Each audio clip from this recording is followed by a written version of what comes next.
gross. Blech.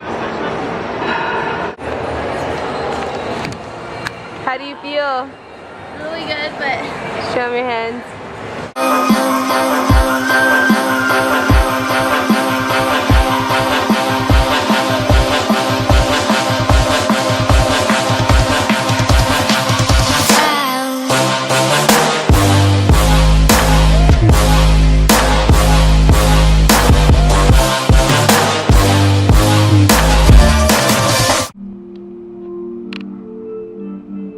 Hello, beautiful people. What's up? We're just on the way to the gym right now. We're actually doing something super cool today. It's like about testing your limits, and oh my gosh, I'm just super excited. I'll explain everything once I get there. Right now I'm just eating, of course, a complete cookie, and my Prolific is right there. Okay, I'll see you guys there. Bye.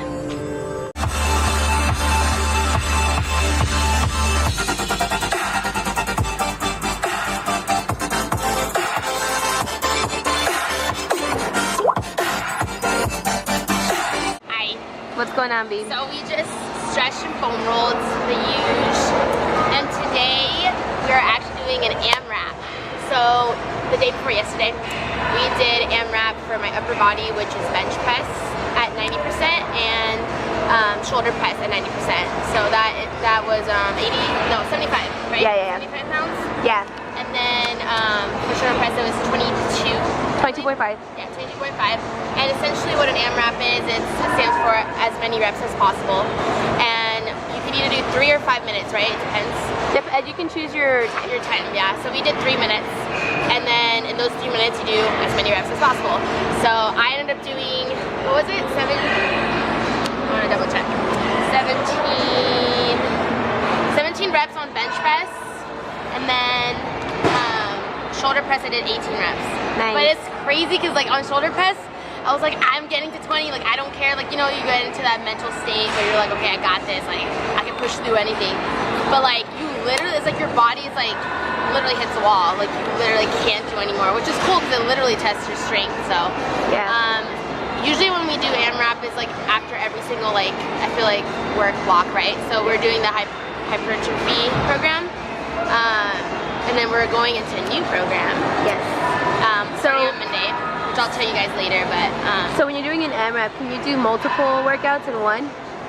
Yeah. Like today we're doing a lower body. Today that's what I'm going to show you guys. But yeah, it's pretty much just like a test of strength. You can do any type of body movement on or exercise essentially. And stamina. Yeah. Yeah. Yeah. Well, I'll say bye. Bye.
How do you feel? Really good, but Show me your hands. my first successful rip. Let me see. Ew. Let me see. Let them see really clearly. Ouch. You're bro AF. That's nasty. What up, bro? Powering. So 5 minutes. How many did you do? 21, One. right? Yeah. Dude, those last 5. I feel like legs, when you think you're just kind of annoying because it's like all mentality, but for me, these are my favorites. So like, even when you hit the wall, it's like, let's go, let's go, let's go, let's go. You gotta keep going. All right. Good job. And why we're not gonna do the squats this time? At least not this day. Well, especially for me, squats is like probably one of my weakest points, I feel like you could say. And after exhausting yourself so much with that much weight for that long, so you're gonna do 3 minutes, we end up doing 5, you know? And like just exhausting yourself to that point, it's kind of defeating the purpose. You're supposed to test your strength, but you're already weak after doing something so heavy. So it kind of like defeats the purpose. You won't really know, you know? Yeah. How much you can possibly do. So instead we're gonna do some accessory movements, and then Just everything light. yeah, just to get like a good flow and pump. And then tomorrow I'm gonna do like a little HIIT workout, and then rest, and then Monday we're gonna do it. So I'll feel refreshed, good, ready to go. All right. So hamstring curls. Get to 12.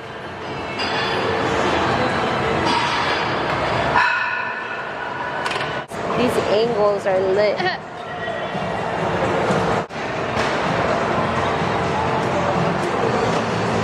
Now, yeah.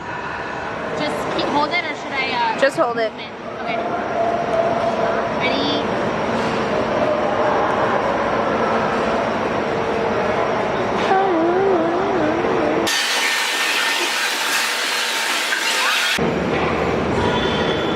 On that same side, do your dips. Go.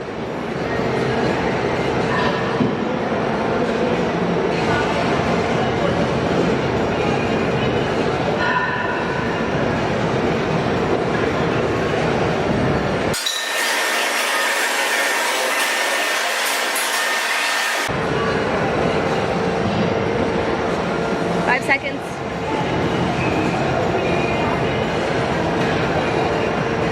Switch. Oh, that makes your butt hurt.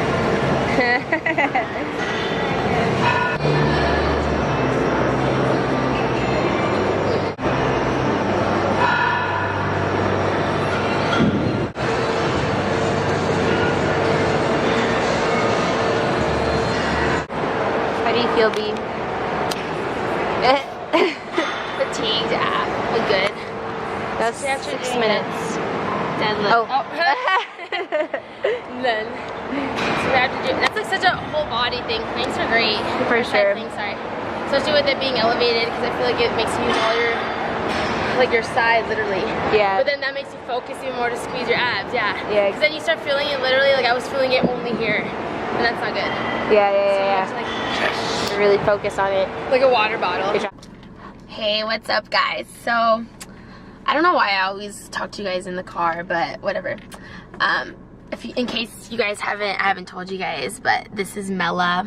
She is a Kia Soul, and she looks like a little marshmallow, and I love Marshmallow the DJ, so I called her Mella. So, just a little formal introduction, since I do pretty much all my talks, I feel like, in here.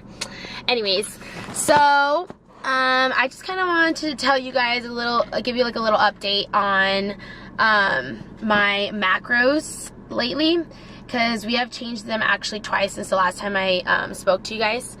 So right now we entered a carb cycling thing. We're doing carb cycling right now because we're slowly trying to cut down on my macros slowly to start going into like shredding, like to shred fat off as we get closer to comp. My body has been responding really good with carb cycling. So essentially what carb cycling is you have a high carb day and a low carb day.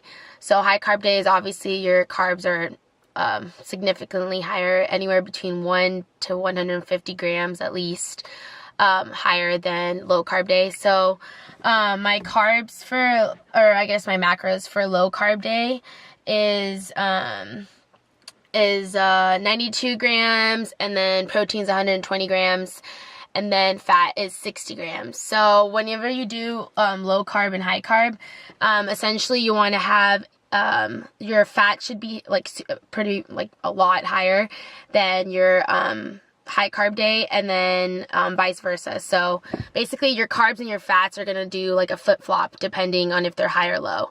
And then high carb day, I am doing 238 and then 40 grams of fats, and then protein is 120 still. So yeah, basically with carb cycling, what it does is it targets more your fat loss, essentially. It's kind of like the same concept like when you do like the HIIT workouts and stuff, like it targets fat. So when you when your body enters like a certain type of diet, like let's say all you eat is rice, broccoli, and chicken, and you just eat that all the time, and you're like killing yourself at the gym, and then people like still aren't seeing that they're losing weight, or they're not really like showing much like improvement in their body, and like, you know, with their weightlifting and all that, that means their body is like literally adapting to everything that they're doing. So it's kind of just like they're just kind of like on a like pause mode, I guess you could say. That's when you hit a plateau, and that's when you don't really see a change. So by mixing it up with doing high carb and low carb, like you're literally going like this with your body, it kind of like not necessarily freaks your body out, but it kind of like confuses it, and that's when it starts hitting your fat loss. So by doing this to it with your diet, it like kind of, your body doesn't adapt to it quickly. But with that, depending on each body type, your body can still adapt with those macros, even if you're going high carb, low carb. Like we did 2 weeks of high. The first week we did this was like a month ago, and I had still different macros. We still did high and low carb day, but it was still different macros. And then we changed it up again 2 weeks after. So that's why it's so important to like just write down everything, your measurements, so your like your waist, your arms, your butt, your thighs, everything. Like measurements are really, really important, because that's how you track to see if you have any real improvement, and then that's how you change your macros, or pretty much doing everything. Shout out Stir. She's creating a new program. It's gonna be essentially more, I guess, muscle focused. So we're gonna have a specific glute day, a specific like hamstring day, a specific calf day, like just kind of more like, I guess, like focus in on different muscle groups. So that's gonna be tight. But yeah, I'll explain that to you guys when we enter. It's gonna be probably either Monday or Tuesday that we're gonna start that. And today I'm super proud of this as like a beginning like weightlifter, or beginner, whatever you wanna call it. I got my first real rip while I was weightlifting, while I was doing the sumos. Look, guys. Look. Uh-oh. Ah! Ew, gross. Blech. I'm so excited because I was so focused. I was like, I think on number like 15 or like 18, and I was like so focused. I was like getting it, and then I pulled up, and it was like good, and then I felt like that, and I was like, oh, like why is it like I feel like I like pinched something, and then I looked, and it was like ripped open completely. And I know it sounds gross, and it hurt, and it is gross because there was like pus and everything coming out. But I feel like it's pretty dope, because that means I was like super focused and like pushing it, and okay. Anywho, so I will catch you guys in the next video. I think now that's gonna wrap up this one. I'm trying to make my videos a little shorter, because I know the shorter, the more inclined people are to watch it, hopefully. So thank you guys for watching, and I hope you learned something as usual. I hope you have a wonderful, great day. And I hope that you say your prayers and give thanks for everything that's in your life, because things can always be worse, and God always places people and situations in your life that is going to only benefit you. So don't always think that it's because like he's like punishing you, or you're like, oh no, poor me, like why is this happening, or like I don't get it, blah blah blah. Like there's always a lesson to be learned in every situation, good and bad. So always be thankful, and I love you guys, and I hope you have a great day. Okay, bye. Mwah.